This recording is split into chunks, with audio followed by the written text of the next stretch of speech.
Hello and welcome to the show. We're here with Steve Young, the president of AICC. You're one of the partners here at the SuperCore Expo program. How's everything going?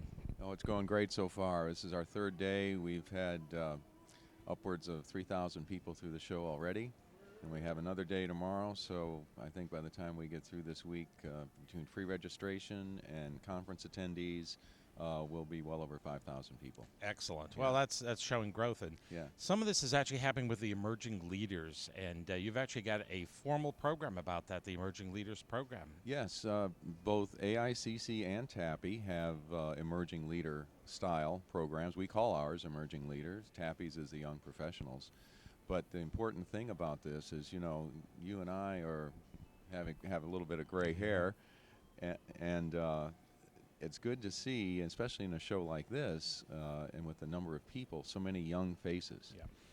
And the reason we began this program was to encourage our member companies to look within their organizations to find the people, identify talent early, and encourage them to become involved in the industry. And we do that by offering special programs at our meetings, networking events, because so many of the owners and the people participating in AICC over the years, they've developed such good friendships and relationships, and that's what is so important in the fabric of the organization, that we need to keep encouraging that. And I'm really gratified to see that already we have about 100 in our program right now, 100 emerging leaders. I don't know how many TAPI has in their young professionals, but I think by industry organizations like this, we're going to see a great influx of new talent. Well, and that makes a big difference with the mentoring and people to turn to, somebody to call on when you've got a question. And oftentimes that the younger generation, they love going online, but they know each other, and that's what they're finding here. Exactly. And you know, you mentioned younger generation going online. You know, fundamentally, some of the things that we talk about at these meetings is developing interpersonal relationships, developing good business relationships. Because while we might take that for granted in an older generation, you know, younger people haven't had that experience yet. And you guys, by being every 4 years, it makes it somewhat more challenging. So that's where one of these programs really does make a big difference. That SuperCore Expo might be once every 4 years. It'll be here again in 2020. But in the meantime, they have an opportunity to meet and network as a group. Absolutely, absolutely.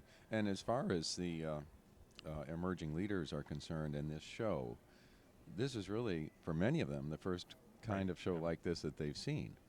And so part of our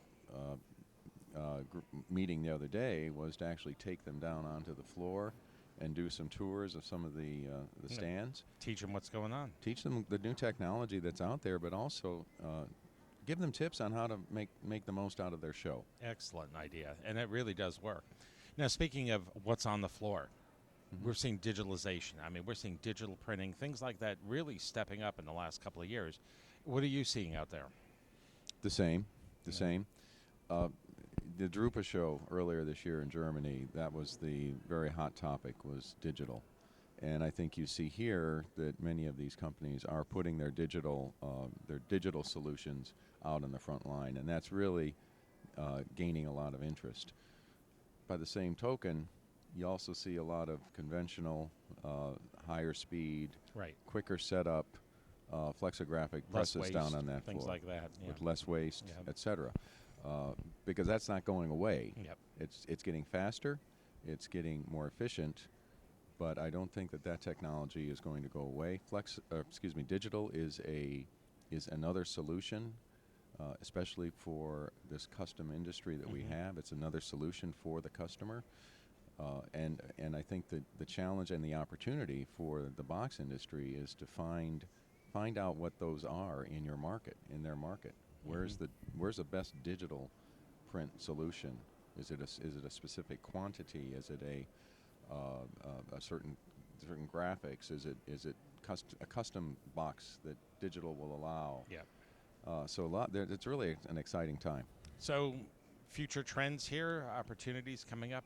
E-commerce certainly is playing a role in shipping, and how does that impact the box industry? Well, as I understand it from statistics I've read, e-commerce represents it's still a single-digit percentage of Okay. shipments, 5% perhaps. I think I heard the other day that it's projected to go to upwards 8%. Now, in an industry producing 380, close to 400 billion square feet every year, It's a that's a small lot percent. it's a but small it's percent, still, but it still is a it's lot. It's a lot of cardboard. Yes, it sure is.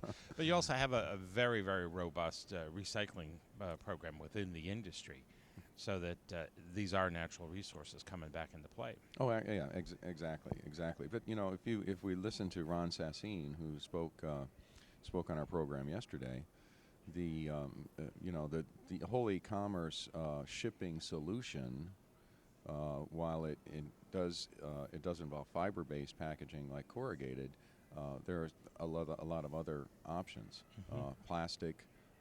And we heard that even the plastic companies are upping their game on their recyclability. He was talking about lower quantities of glass and metal, also because of weight.